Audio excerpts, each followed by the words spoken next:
नाशिकचा दिंडोरी मतदारसंघातील आमदार आणि राज्याच्या विधानसभेचे उपाध्यक्ष नरहरी झिरवाळ राष्ट्रवादीत 2 गट पडल्यानंतर अजित पवारांसोबत गेले। मात्र सध्या ते कोणासोबत आहे असा प्रश्न राष्ट्रवादीच्या दोन्ही गटातील नेत्यांना पडलाय। हा प्रश्न नेमका का उपस्थित झाला याची राजकीय वर्तुळात चर्चा चांगलीच रंगली आहे। नरहरी झिरवाळ हे नाव शिवसेना फुटीनंतर राज्याच्या विधानसभा अध्यक्षांकडे अपात्र आमदारांचे प्रकरण आल्यानंतर राज्यात चर्चेत आलेलं नाव।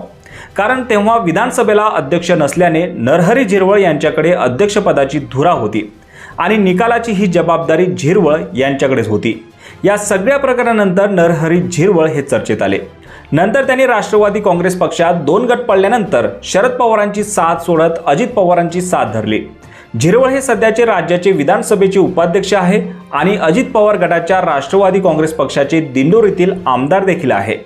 मात्र अजित पवारांसोबत ते असले तरी त्यांचं वर्तन मात्र ते शरद पवारांसोबत असल्यासारखं आहे। लोकसभा निवडणुकीतही त्यांनी भास्कर भगरे या शरद पवार गटातील उमेदवाराच्या प्रचारात सहभागी होऊन दाखवून दिलं होतं। आजही त्यांनी आपल्या वाढदिवसाच्या होर्डिंगवर आणि वर्तमानपत्रातील जाहिरातींवर शरद पवार यांचा फोटो वापरल्याचं दिसून आलंय। इतकंच नाही तर नरहरी झिरवाळ यांनी नाशिक शिक्षक मतदारसंघात महाविकास आघाडीचे उमेदवार असलेल्या संदीप गुळवे यांना जाहीर पाठिंबा दिलाय।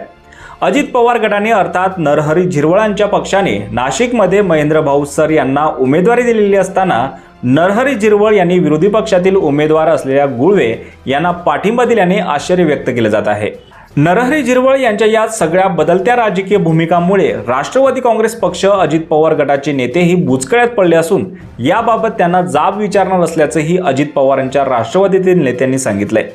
नरहरी झिरवाळ यांनी लोकसभा निवडणुकीतही भाजपच्या भारती पवार यांचं काम न करता राष्ट्रवादी काँग्रेस पक्ष शरद पवार गटाचे उमेदवार भास्कर भगरे यांचं काम केल्याचं अनेक पुरावे भाजप नेत्यांनी समोर आणलं होतं।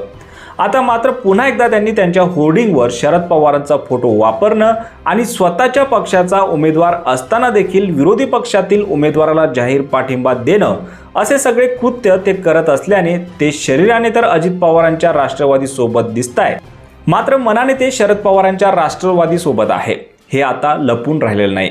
त्यामुळे येणाऱ्या विधानसभा निवडणुकीत झिरवाळ कोणत्या राष्ट्रवादी काँग्रेस पक्षातून निवडणूक लढतात हे बघणं महत्त्वाचं असेल।